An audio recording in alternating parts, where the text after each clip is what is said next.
mpangilio wa serikali wa kuuzia wakulima wa samburu mbolea kwa bei rahisi.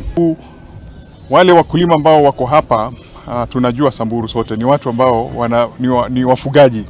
Ukulima ni jambo geni, na program kama hii ya kuleta fertilizer itawaanzisha wao kudiversify their source of livelihood, hata wafanye biashara. Na kama mtu analima na fertilizer, chakula huwa yeye anashiba yeye na mwenajirani, na nje hata kinaweza kitoke nje ya nchi.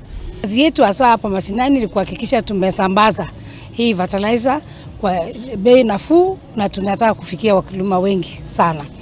Tumeshirikiana na Wizara ya Kilimo hapa katika kaunti, waziri wa kilimo wa kaunti wa Samburu, na sasa hivi tunaendelea kusindua hata magala zingine ndani ili tuweze kufikia wakulima ambaye waweze kufikia katika gala zetu.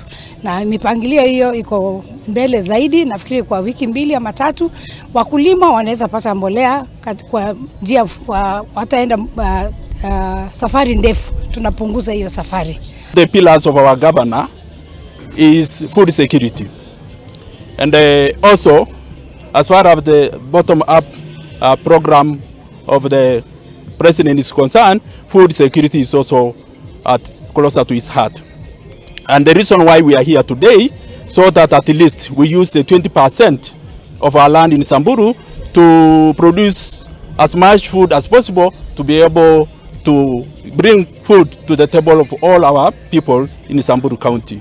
Enyauza mbolea ni ile subsidized fertilizer, bei ya serikali shilingi 2,500. Kwa hivyo wakulima wetu pata e-vouchers, kuja kwa kituo mtahudumikiwa.